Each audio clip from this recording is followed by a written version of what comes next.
Welcome to this rapid revision session on search and destroy tactics. Why were they tried and did they work? Search and destroy.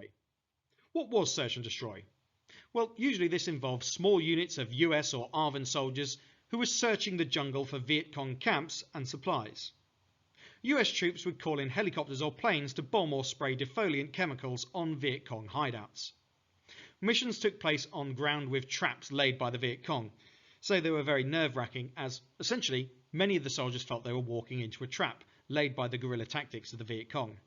If you want to know more about these tactics, see my earlier rapid revision lessons on the tactics of the Viet Cong. There were few full-scale battles in search and destroy, but there were some important operations too. Usually, though, the action was revolving around hit-and-run ambushes. And another sort of search and destroy operation is pictured here. Here, a US Marine tunnel rat is being lowered down into one of the Viet Cong tunnels. Fighting in pitch darkness, often hand-to-hand, this was very, very dangerous work indeed. Ultimately, search and destroy tactics were not successful, so let's consider why. The first wave of search and destroy missions was launched by the US and ARVN, and this resulted in US soldiers killing 1,100 Viet Cong fighters, which on the face of things looks like a victory. US troops also destroyed Viet Cong hideouts, and in return, only 100 US troops have been killed. As a result, having lost 100 soldiers in return for killing 1,100 enemies, the USA declared a victory based upon this body count.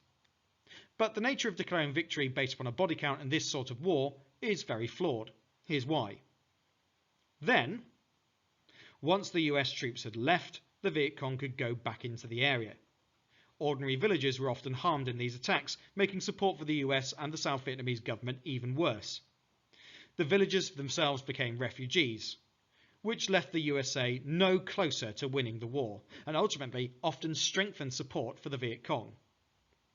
But I'm not just going to say this, I'm going to give a specific example of this in action. As a case study, let's have a look at Operation Cedar Falls in 1967, which is in many ways a large but otherwise typical search and destroy operation.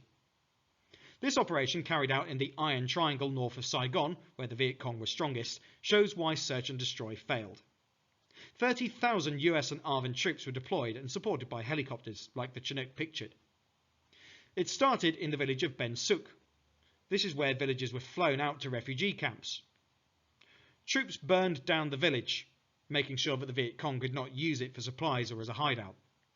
The process was repeated all across the Iron Triangle, helicopters lifting out the villagers to refugee camps, their villages being destroyed, and the Viet Cong being hunted down and smoked out. But it didn't really work.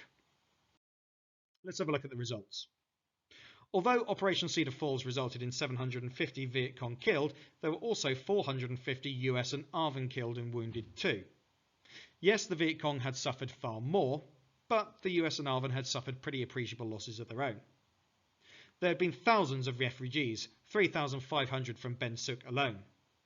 This led to the whole of the Iron Triangle being declared a free fire zone, which could be bombed without warning. It was therefore assumed that all of the villagers would become refugees and that the villagers and the civilians would not be killed. Consequently, many villagers moved back into the Iron Triangle. They were unable to read the warning leaflets dropped on them in advance of the bombing, and so they ended up being caught up in it, and many of them were killed. So, villagers lost faith in the US and the South Vietnamese government. Some even joined the Viet Cong out of revenge for the destruction of their villages and the deaths of their friends and family. So let's get a summary of the tactical failures here. Our final points. The US Army and ARVN needed to find and then deal with the Viet Cong. This translates into search and destroy tactics. Find them, destroy them. The US judged success on the basis of a body count. Killing more of the enemy than you lose means you're winning. However, this didn't work. It was really misleading. Search and destroy tactics disillusioned Vietnamese people, leading to increased support and recruitment for the Viet Cong, and operations like Cedar Falls in 1967 did more harm than good. That concludes this rapid revision session looking at the nature of search and destroy operations. I hope it was useful, and if it was, please give this video a like and subscribe to the channel. If you're desperate for me to do a different topic, then please pop it in the comments below and I'll see what I can do. Thanks very much for watching, and for now, goodbye.